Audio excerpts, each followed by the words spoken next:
Hey there, folks. This is Ron, once again coming back at you for Arizona Hog Hunters. And where we are today is in the beautiful campsite of Peppersauce Canyon. I'm going to be showing, and what's really amazing about this place, aside from having all kinds of amenities at this location with outhouses and dumpsters, fire pits and picnic tables.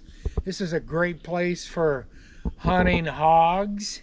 We're right kind of in the middle of the lower and middle San Pedro River hunting areas. You've got access to both. The elevation here is probably a little over 5,000 foot. And so it's just a fantastic location if you really want the amenities to go along with your camping as you're hunting, etc. And we're going to be talking more about our Sus Grofa, our wild boar, here shortly. And so until then, we'll be talking. So today, what we're going to be talking about from this lovely location here at Peppersauce Campground is Sus Grofa in more detail. As part of an educational situation that we're trying, what our attempt is to educate y'all, get you all aware of what wild boar are really like, because it is not an indigenous animal to this location. So we kind of have to help you all get an understanding of what you're dealing with. One of the many things that has been, a little breeze blowing. One of the many things that have been stated by different hunters, and I don't want to plagiarize anybody, but that wild boar is considered the North American Cape buffalo. And what I've got, and I'm going to, what we're going to do is let you be the judge based on all the facts that we have. Personally, I kind of believe that they are, but who am I? I'm just a guy who's, professionally guided wild boar hunts here in Arizona, starting about 30 years ago. And then throughout the decades, I've been involved hunting and locating these hogs. But let's compare, and for all of you that aren't aware of what Cape buffalo is, they come out of Africa. They're an animal that is approximately in weight and size they range between 1,100 and 2,000 pounds. Whereas wild boar only, they average between 350 to 450 pounds. Pretty good sized animal. Except there are exceptions. We have Hogzilla, for instance, and a lot of you have heard about the taking of Hogzilla. He was over 1,000 pounds. That was taken back in, I believe, Alabama. We also have the Kersey boar, who was over 1,150 pounds. And that was verified by authorities. This was a completely wild boar. He was feeding, obviously, feeding quite well on various farming fields in the area out of Georgia. Okay, the characteristics and temperament of a Cape buffalo, for instance, is they are known to be very aggressive. They are very protective, but they're also a very social animal. They interact with all of the bulls and the cows and the calves, and yeah, it's a very social animal. Another aspect of their temperament is that they're very vengeful, and I'm going to talk more about that in just a second. But moving on, let's look at the wild boar. as opposed to the Cape buffalo, it's a very solitary animal. It's very intelligent. Okay, and the other thing I can add about them is they are very vengeful. This is something in common that they have with the Cape buffalo. And what do I mean by vengeful? Time and time again, hunters who have wounded or just hunted even the Cape buffalo bulls especially, as well as the boars, have encountered this situation. They might wound the animal or taken shots at them, etc. These animals have been known to run off, turn around, find a thick situation with brush, whatever, and sit there and wait for the hunters to move in looking for them, tracking them, and then they attack. Wild boars, I cannot personally attest to a Cape buffalo. This is just from my own education and what I've learned about them. From wild boars, I can attest to you, this is exactly how they operate. Time and time again, we've had to track where a hunter might wound a large boar, and then when we start going into, because they'll find the thickest brush that they can find, and when you're sitting there crawling through this garbage, all of a sudden here they come.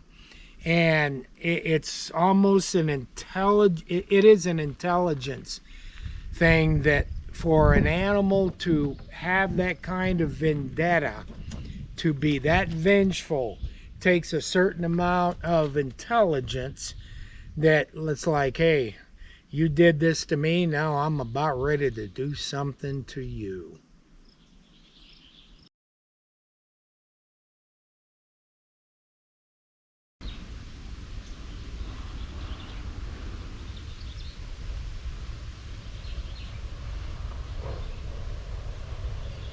Okay, so again, like I was saying before, purpose of this video today is to not only educate y'all and give you some information on Sioux scrofa, wild boar, but it's also to help us to determine the belief that wild boar are the North American Cape buffalo, which has been stated many times by different hunters. And some of the stuff that I'm going to be talking to you about now is that are from my own experiences as a professional guide, hunting wild boar, taking hunters out and getting after these animals of different sizes, and I'm going to relate to you a few experiences that we had happen to us, me personally, as well as others, hunters, that you can make up your own minds. And if you have comments and expressly your opinions, we would really appreciate, maybe you'd put those in the comments section below, and tell us what you think. But here's a few examples of what I personally have experienced. I remember one situation where I had a hunter with me. Actually, he was a partner, and he was carrying a 375 Ruger. Okay, that's a really big rifle. He wanted to make sure he had plenty of knockdown power. The 375 Ruger, basically I think what he was using was a 250 grain slug, moving about 2,900 feet per second. Okay, and we came upon, at about an 80-yard distance, of a male boar that had mating in his little mine going on, and my hunter got out of my truck and let him have it in the chest. I saw the bullet hit. It was a solid chest shot, a little bit higher than what I would thought was perfect for a boar. But that hog dropped down and immediately started to attack. It covered 80 yards in the blink of an eye. My hunter and I both jumped into my truck. As it ran by the truck, I guess realizing the truck was a little bit too big for him to be taken on, and went by the truck running away from us. My hunter got out and proceeded to put what you call a Texas lung shot on that hog, which did drop it.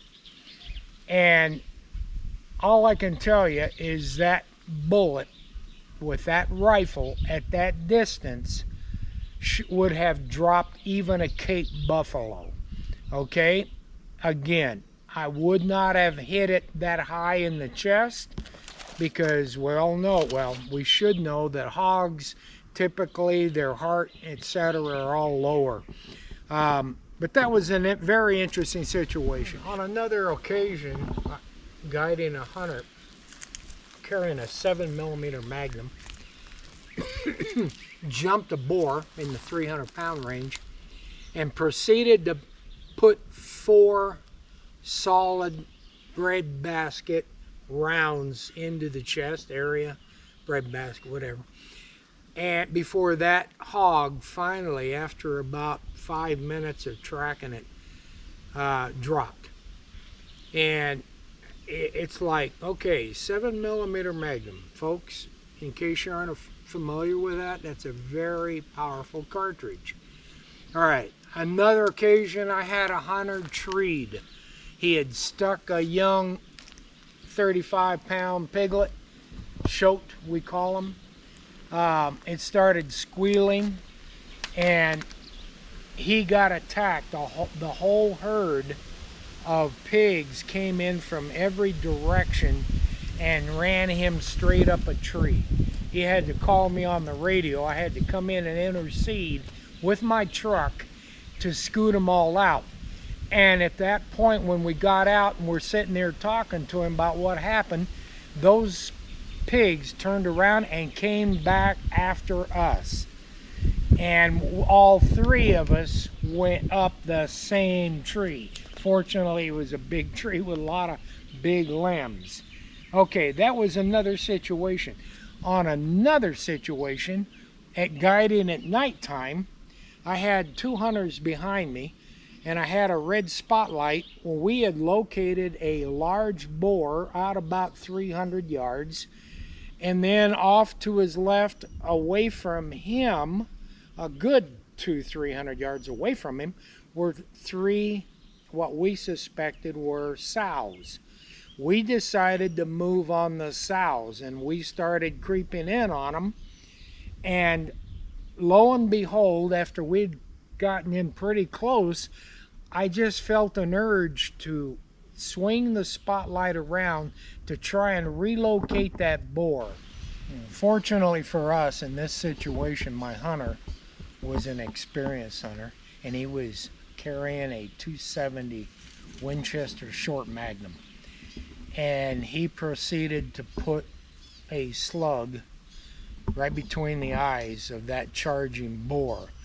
When all was said and done, as we were all choking on our tongues, unable to speak was what I'm trying to say, that boar had dropped at the end of the barrel of his rifle.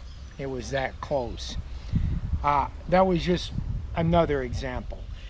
Another situation, we had a hunt we called a testosterone two-step. This is hunting pigs at nighttime with bows. Okay, and I got a hunter within 5 yards of 2 hogs that were at least 550 to 600 pounds. Matter of fact, one of them was a well-known hog we had identified as Freight Train, and he was later taken by a poacher We found his head mounted in a gun shop out of Tempe, Arizona. And I won't go into any further detail on that, but that was a huge boar. Getting back to the story of this hunter, he had pulled his bow back, and this was, let me interject one thing. This was a hunter who had hunted black bear in Canada, elk, moose, taken them all. And when he got on this pig, well, these two pigs, and he had pulled his bow back, he continued to hold that string back, that arrow back, and I kept waiting for him to release, but the pigs eventually walked off, and the hunter let down his string, and I looked at him and I said, "What happened?" And his only reply is, he says, "I don't know. I froze." That is the implication of when you are looking at a large Sus scrofa, wild boar. In this case, a 600-pound approximate size boar, and there were two of them. That's what can happen when you're hunting these animals. Okay, the last thing I want to tell you folks is, and again, I'm asking for your input as to what you believe, whether these critters should be typified as the Cape buffalo of North America or what. Again, we appreciate your comments, your opinions. Please comment. We'd appreciate it. But this is how I feel in my experience of dealing with these animals and having been on the receiving end of a charge of an attack by these large animals. And some of them weren't just wild male boars. There was a couple that were female. There were sows that we were on the receiving end of. We'd appreciate your information. Our next video, we're going to be talking about the firearms, the weaponry, and the ammunition that we recommend, that we use. And it's going to be titled, "Does Speed Kill?" Well, that'll be another video for you all to interject yourselves and your opinions. And until then, this is Ron, the Hogmeister, signing out.